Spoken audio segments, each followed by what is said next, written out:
Welcome to special live. నేను రమా మండువా. ఈరోజు లైవ్లో భాగంగా మనం తీసుకోబోతున్న టాపిక్ ఏంటంటే, ఈరోజు రెడ్ బుక్ అంశం వైఎస్ఆర్సీపీ నేతల్ని, ఎస్పెషల్లీ వైఎస్ఆర్సీపీ ఫైర్ బ్రాండ్స్ని ఇరుకున పెడుతోందా, ఇబ్బంది పెడుతోందా అంటే అవుననే అనుకోవాలి. ఎందుకంటే ఆ స్థాయిలో రెడ్ బుక్కి ఈరోజు వైఎస్ఆర్సీపీనే ప్రాచుర్యం కల్పిస్తోంది. ఈవెన్ లోకేష్ కూడా తన పాదయాత్రలో భాగంగా అన్నిసార్లు రెడ్ బుక్ గురించి ఆయన మాట్లాడి ఉండరేమో, అంతకంటే రెట్టింపు సార్లు ఈరోజు రెడ్ బుక్ గురించి జగన్మోహన్ రెడ్డి మాట్లాడుతూ ఉన్నారు. దానికి ప్రాచుర్యం కల్పించే ప్రయత్నం చేస్తూ ఉన్నారు.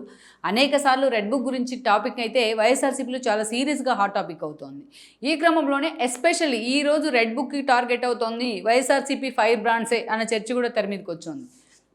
ఆ ఫైర్ బ్రాండ్స్లో మనం చూసుకోవాలంటే ఒక రోజా కావచ్చు, ఒక కొడాలి నాని కావచ్చు, ఒక వంశీ, అండ్ దెన్ ఒక అనిల్ కుమార్ యాదవ్, అండ్ దెన్ ఒక జోగి రమేష్ లాంటి వాళ్ళు. వీళ్ళే రెడ్ బుక్లో ప్రధానంగా వీళ్ళ పేర్లే ఉన్నాయా అని కూడా కొన్ని లీక్లు వస్తూ ఉన్నాయి. బట్ లోకేష్ ఇప్పటిదాకా అసలు రెడ్ బుక్లో ఏముంది అనేది బయటికి చెప్పకపోయినా ఆ స్థాయిలో ఆ బుక్కి అయితే ప్రచారం వచ్చింది. Because of Jaganmohan Reddy, because of YSRCP. Red book రాజ్యాంగం అమలవుతోంది అంటూ కూడా జగన్ ఏపీ గల్లీ నుంచి ఢిల్లీ దాకా ఆ బుక్కి ప్రాచుర్యం కల్పించే ప్రయత్నం చేశారు. ఇక వరుస పెట్టి టీడీపీ ప్రభుత్వం వైపు నుంచి చూస్తున్న పరిణామాలు కానీ, టీడీపీ వైపు నుంచి వైఎస్ఆర్సీపీలో కొందరి మీద అధికారికంగా వాళ్ళు చేసిన అక్రమాల మీద ఫోకస్ పెడుతున్న తీరు కానీ, పోలీసులు వాళ్ళ కేసులతో వాళ్ళ వెంటబడుతున్న తీరు కానీ దాన్ని నిజం చేస్తూ ఉన్నట్టు మనకు కనిపిస్తోంది. మనం చూసినట్లయితే ఎస్పెషల్లీ ఈ రోజున వైఎస్ఆర్సీపీలో దాదాపు కీలక నేతలు చాలామంది ఉన్నారు. మనం చూసుకుంటే గతంలో వైఎస్ఆర్సీపీ తరపున పనిచేసిన ఎమ్మెల్యేలు కానీ, సలహాదారులు కానీ, మంత్రులు కానీ, అండ్ దెన్ ఎంపీస్ కానీ, రాజ్యసభ సభ్యులు, ఎమ్మెల్సీలు, ఇలా చూసుకుంటే ఎవరైనా పేరు చెప్తే గుర్తించబడే నేతలు దాదాపు 500 మందికి పైగా ఉంటారు.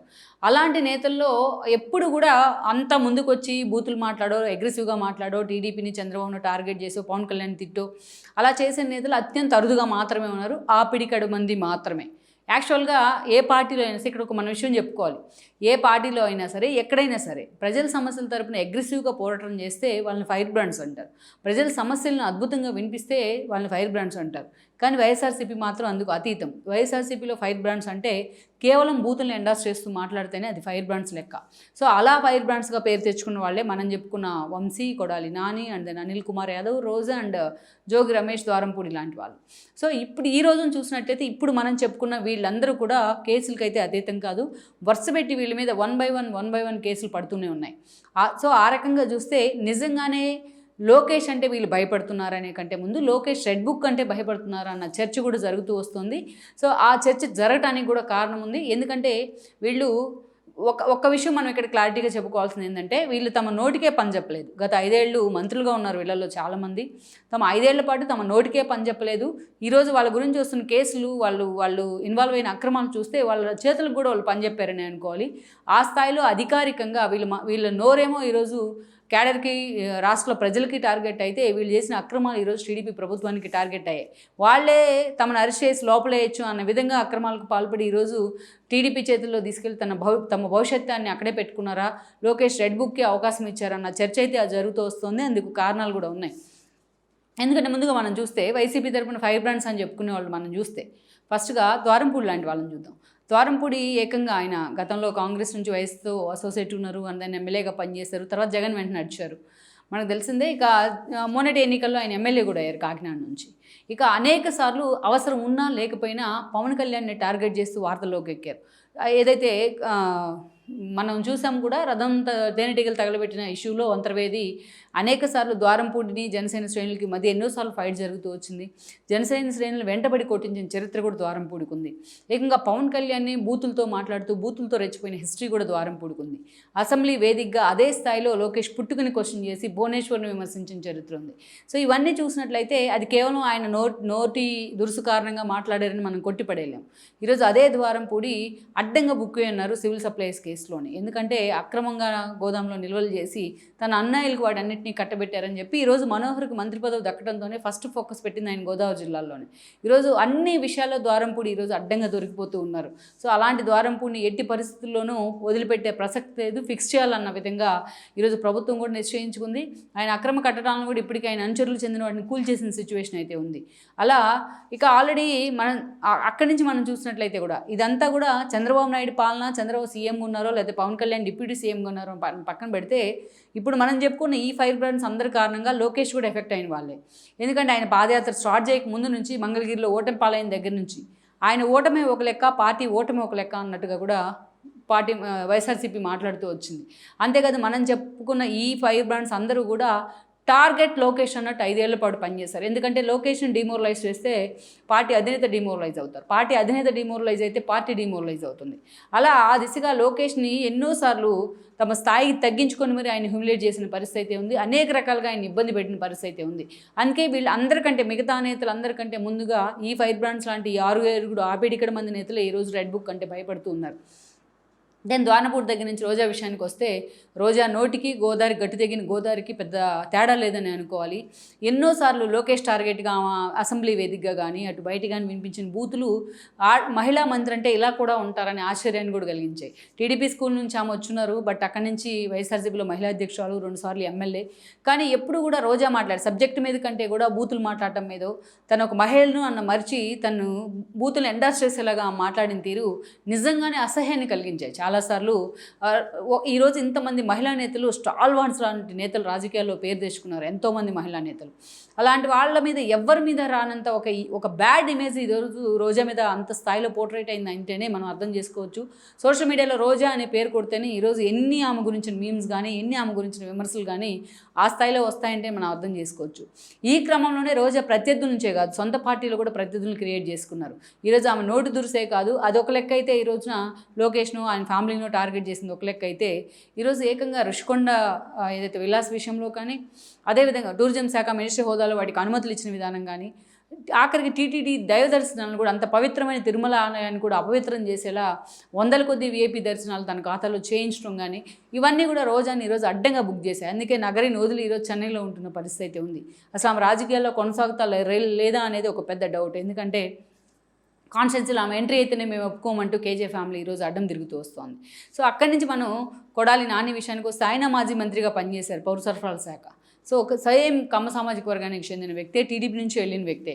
4 సార్లు వరుసగా గుడివాడ నుంచి గెలిచి మంత్రి కూడా అయి ఉన్నారు. కానీ 2 తెలుగు రాష్ట్రాల్లోనే కాదు పక్క రాష్ట్రాల్లో సైతం సదరన్ స్టేట్స్లోనే ఇట్లా బూతుల్ని మాట్లాడి వాటిని ఎండార్స్ చేసే బూతుల గురించి అడిగితే మళ్ళీ ఇంకా 2 బూతులు ఎక్కువ మాట్లాడే నేత ఎవరైనా ఉన్నారు అంటే కొడాలి నానినే. ఆ స్థాయిలో ఆయన మాట్లాడిన బూతులు ఆయన ఇంట్లో వాళ్ళకు కూడా ఒక దశలో అసహ్యాన్ని కలిగించి ఉండొచ్చు. ఈరోజు టీవీ పెడితే కొడాలి నాని వస్తున్నారంటే చిన్నపిల్లలు కూడా బూతుల మంత్రి అని మాట్లాడుకున్న పరిస్థితి ఉంది.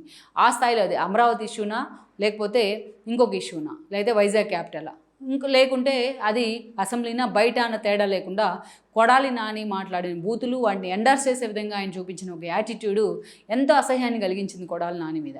ఈరోజు స్థానికంగా చూస్తే కొడాలి నాని మీద వరుసగా ఫిర్యాదులు వస్తున్నాయి. ల్యాండ్ గ్రాబింగ్ కానీ మిగతా అంశాల్లో కానీ సివిల్ సప్లై శాఖ మంత్రిగా ఉండి ఆయన ఇచ్చిన అక్రమ అనుమతులు కానీ ఈరోజు ఆ కేసులో కొడాలి నాని బుక్ అయ్యే అవకాశం స్పష్టంగా కనిపిస్తుంది. ఆల్రెడీ కేసు కూడా ఫైల్ అయ్యింది. వేరేస్ వంశీ విషయానికి వచ్చినట్లయితే వంశీ సంకల్ప సిద్ధి స్కామ్ మొదలుకొని వంశీ నోటి గురించి మనం ప్రత్యేకంగా చెప్పాల్సింది కాదు. కొడాలి నాని యాక్చువల్గా వంశీకి గురువు రాజకీయాల్లో, కానీ తన గురువునే తలదన్నేలా వంశీ తయారై ఉన్నారు. ఏకంగా తనకు అన్నం పెట్టిన వాళ్ళనే సున్నం కొట్టేలాగా బిహేవ్ చేసిన పరిస్థితి ఉంది. టీడీపీ నుంచి బీఫామ్ ఇస్తే టీడీపీ నుంచి టికెట్ తెచ్చుకుని 2 సార్లు ఎమ్మెల్యే అయ్యి కూడా ఆయన వైఎస్ఆర్సీపీలకు వెళ్ళిన తీరు కానీ చంద్రబాబు నాయుడిని ఆయన ఫ్యామిలీని ఆయన భార్యని లోకేష్ పుట్టుకుని కూడా విమర్శించి ఈరోజు వంశీ ఎన్నోసార్లు తన స్థాయి తగ్గించుకున్నారని అనుకోవాలి. క్రెడిబిలిటీ పోగొట్టుకున్నారు అందరిలో, తన సొంత వెంట నడిచిన క్యాడర్లో కూడా. సో అలాంటి వంశీ ఈరోజు సంకల్ప సిద్ధి స్కామ్ మొదలుకొని పార్టీ ఆఫీస్ తగలబెట్టారు గన్నవరంలో. ఆ స్కామ్ వరకు అనేక విషయాల్లో ఆయన ఇన్వాల్వ్ అయి ఉన్నారు. ఆల్రెడీ ఆయనకి లుకౌట్ నోటీస్ కూడా జారీ చేసిన పరిస్థితి ఉంది. ఇప్పటికీ ఆయన అమెరికా పారిపోయిన వార్తలు కూడా వస్తున్నాయి. బట్ ప్రభుత్వం అయితే అధికారులు అయితే జల్లబడుతూ ఉన్నారు వంశీ కోసం. ఇక వేరే అనిల్ కుమార్ యాదవ్ విషయానికి వచ్చినట్లయితే స్థానికంగా చాలామంది ఇక అనిల్ కుమార్ యాదవ్ మాట్లాడిన మాటలకు అద్దు పొద్దు లేదని అనుకోవాలి. ఆయన మంత్రి హోదాలో ఉండి జలవనరుల శాఖ మంత్రిగా, లోకేష్ అప్పటికే ఎమ్మెల్సీగా ఉన్నారు. ఆ స్థాయిలో లోకేష్ మీదకి వెళ్ళిన సందర్భాలు కూడా ఉన్నాయి. ఒక మాజీ ముఖ్యమంత్రి కొడుకు అయినప్పటికీ అయినా కూడా ఎన్నోసార్లు లోకేష్ మీదకి వెళ్ళిన సందర్భాలు ఉన్నాయి. అనిల్ కుమార్ యాదవ్ లాంటి వాళ్ళు ఎన్నోసార్లు కాంట్రవర్సీ స్టేట్మెంట్స్ అవసరం ఉన్నా లేకపోయినా ఓవర్ యాక్షన్ చేస్తూ ఆయన మీడియా ముందు మాట్లాడిన తీరు, ఆయన యాటిట్యూడ్ కూడా ఎన్నోసార్లు విమర్శలు పాలైంది. ఈరోజు అక్కడ పోటీ చేస్తే గెలవడనే సర్వేలతోని నెల్లూరు సిటీ నుంచి ఆయన తీసుకెళ్లి నర్సరావుపేటలో పెట్టారు జగన్మోహన్ రెడ్డి. అక్కడ డిపాజిట్ కూడా దక్కించుకోలేకపోయారు. లోకేష్ గెలిస్తే, చంద్రబాబు నాయుడు గెలిస్తే పార్టీ అధికారంలోకి వస్తే తను మీసం గురిగించుకుంటానంటూ మాట్లాడిన అనిల్ కుమార్ యాదవ్ ఈరోజు పూర్తిగా సైలెంట్ అయి ఉన్నారు. లోకల్గా ఆయన ల్యాండ్ గ్రాబింగ్కి సంబంధించి ఆయన మీద కేసులు కూడా వెల్లువెత్తున్నాయి. ఎన్నో ఫిర్యాదులు వస్తూ ఉన్నాయి ప్రభుత్వానికి. సో ఆ కేసులో కూడా అనిల్ కుమార్ యాదవ్ ఇరుక్కునే అవకాశం అయితే స్పష్టంగా ఉంది. వైరాజ్ మనం చూసుకున్నట్లయితే ఇప్పటిదాకా మనం చెప్పుకున్న fire brands list Jogi Ramesh, ఇక జోగి రమేష్ వీళ్ళందరిది ఒక ఎత్తు అయితే ఫైర్ బ్రాండ్స్ ఇతను ఒక్కటి ఒక ఎత్తు అనాలి. ఇతను మాట్లాడుతుంటేనే ఇతను చెప్తూ ఉంటేనే మనకు అర్థమవుతూ ఉంటుంది ఉన్నది లేనిది ఉన్నగా అవసరమైన దానికన్నా ఎక్కువ ఏదైతే ఆవేశపడుతూ అవసరం దానికన్నా ఎక్కువగా ఓవర్ యాక్షన్ చేస్తే ఆయన మాట్లాడతారనేది. సో కేవలం జగన్ దగ్గర మార్కులు కొట్టేయడానికి అని చంద్రబాబు నాయుడు ఇంటి మీదే దాడికి వెళ్ళారు, తన అనుచరులు తీసుకెళ్లారు, ఎవరో ఒకరిని చంపేయండి తలపగలగొట్టుందంటూ ఆయన మాట్లాడిన మాటలు కూడా ఇప్పుడు వైరల్ అవుతూ ఉన్నాయి. బుద్ధ వెంకన్న లాంటి వాళ్ళు అడ్డుకుంటే వాళ్ళని కూడా అక్కడ కొట్టించే ప్రయత్నం అయితే జరిగింది. ఈరోజు ఇక ఆయన సఫికేషన్ తట్టుకోలేకే ఈ రోజున వసంత కృష్ణప్రసాద్ లాంటి వాళ్ళు టీడీపీలోకి వచ్చి మళ్ళీ ఎమ్మెల్యే కూడా అయ్యారు ఆయన. అలా జోగి రమేష్కి కేవలం చంద్రబాబు నాయుడు మీద ఇంటికి దాడికి వెళ్ళిన కారణంగానే ఆయనకు మంత్రి పదవి దక్కింది. యాక్చువల్గా మంత్రి కావాలంటే ఎవరైనా సరే వాళ్ళ ఫ్లాష్ బ్యాక్ ఏందో చూస్తారు, వాళ్ళ క్రైటీరియాస్ చూస్తారు, వాళ్ళ ప్లస్ అండ్ మైనస్లు చూస్తారు, వాళ్ళ హిస్టరీ ఎలా ఉంది, ఏమన్నా మైనస్లు ఉన్నాయా, ఏమన్నా ఇష్యూస్ ఉన్నాయా, కేసులు ఉన్నాయా అనేది పరిశీలిస్తారు. ఆయన ప్రొఫైల్ తీసుకుంటారు సీఎంఓ నుంచి. ఎవరెవరు మంత్రిగా సెలెక్ట్ చేయాలనుకుంటే వాళ్ళ ప్రొఫైల్స్. యాక్చువల్గా వైసీపీ నుంచి మంత్రులు కావాలంటే నోరు పెద్దదిగా ఉండాలి, బాగా పెద్దగా బూతులు మాట్లాడాలి, వాటిని ఎండార్స్ చేస్తూ వాటిని సమర్థించుకోగలగాలి, జగన్మోహన్ రెడ్డి స్కిన్ సేవ్ చేయడం కోసం ఎంత దూరం అయినా వెళ్ళాలి. ఇలాంటి రీజన్స్. వాటన్నిటికన్నా పెద్ద రీజన్ ఏంటంటే చంద్రబాబుని తిట్టాలి 24/7. చంద్రబాబుని తిడితే ఇక మంత్రి పదవి వచ్చేసినట్టే అన్నట్టుగా జగన్మోహన్ రెడ్డి బిహేవ్ చేశారు. ఆ క్రమంలోనే మనం ఇప్పుడు దా చెప్పుకున్న వాళ్ళందరికీ మంత్రి పదవులు దక్కాయి ఆల్మోస్ట్. ఇక వేరాజ్ ఈయన విషయానికి వచ్చినట్లయితే చంద్రబాబు ఇంటి మీద దాడికి వెళ్ళినందుకే జోగి రమేష్కి మంత్రి పదవి దక్కింది. ఈరోజు ఆ కేసులో ఆల్రెడీ జెడ్+ ప్రొటెక్టీ అయిన చంద్రబాబు నాయుడు, సిఆర్పీఎఫ్ ప్రొటెక్టీ అయిన చంద్రబాబు నాయుడు మీదకి దాడికి వెళ్ళడం అనేది అది చాలా సీరియస్గా పరిగణిస్తోంది. అప్పటి నుంచి కూడా ఆ కేసు నడుస్తూ వస్తుంది. ఇది చాలా ప్రభుత్వం వచ్చింది కాబట్టి ఈరోజు చాలా సీరియస్ కూడా అవుతున్న పరిస్థితి అయితే ఉంది. పొలిటికల్గా తనకి ఏ కాన్స్టిట్యున్సీలో దిక్కు దిశ లేని పరిస్థితులు. పెడనలో అవుట్, ఇటు మైలవరం మీద ఫోకస్ పెడితే అది రాలేదు, అక్కడి నుంచి బలవంతంగా ఈ రోజున పెనలూరుకి వెళ్తే అక్కడ ఓడిపోయినారు. అలాంటి పరిస్థితుల్లో జోగి రమేష్ భవిష్యత్తే ప్రశ్నార్థకంలో పడింది. ఇక అలాంటిది ఈ కేసు కనుక చాలా సీరియస్గా ప్రభుత్వం తీసుకున్నట్లయితే జోగి రమేష్ రాజకీయ భవిష్యత్తుకి ఒక పెద్ద క్వశ్చన్ మార్క్గా మారే అవకాశం ఉంటుంది. సో ఓవరాల్గా మనం చూస్తే ఇవన్నీ కూడా అధికారికంగా చేసినవి. ఇప్పటిదాకా మనం చెప్పుకున్న వీళ్ళ అక్రమాలకు 2-3 ఇష్యూలు మాత్రమే నేను హైలైట్ చేస్తూ వచ్చా. ఇవన్నీ కూడా అధికారికంగా చేసినవి, అధికారికంగా ఈరోజు బయటపడుతున్నవి. అందుకే ఈరోజు రెడ్ బుక్లో అధికారికంగానే ఇవన్నీ నమోదైన సిచ్యువేషన్ అయితే ఉంది. అందుకే ఈ ఫైర్ బ్రాండ్స్ అంటా కూడా నిజంగానే రెడ్ బుక్ గురించి చాలా సీరియస్గా చర్చిస్తున్నారు. అసలు రెడ్ బుక్లో ఏముంది అని జగన్మోహన్ రెడ్డి తరహాలోనే వీళ్ళు ఆరాధిస్తున్నారన్న ప్రచారం ఉంది. లోకేష్ ఆల్రెడీ 45 టైమ్స్ నేను రెడ్ బుక్ గురించి పాదయాత్రలో మాట్లాడానని చెప్తున్నప్పటికీ జగన్మోహన్ రెడ్డి ఈ 2 నెలల్లోనే ఒక 450 సార్లు రెడ్ బుక్ గురించి మాట్లాడుంటారు.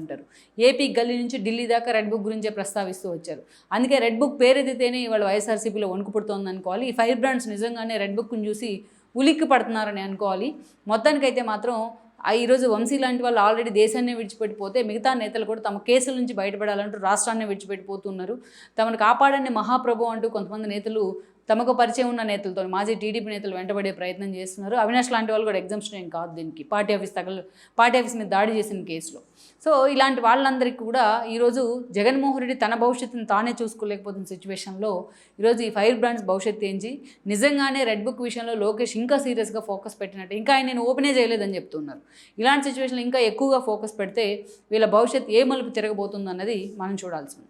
ఈ వీడియో మీకు నచ్చినట్లయితే please share, like and subscribe R24 Telugu.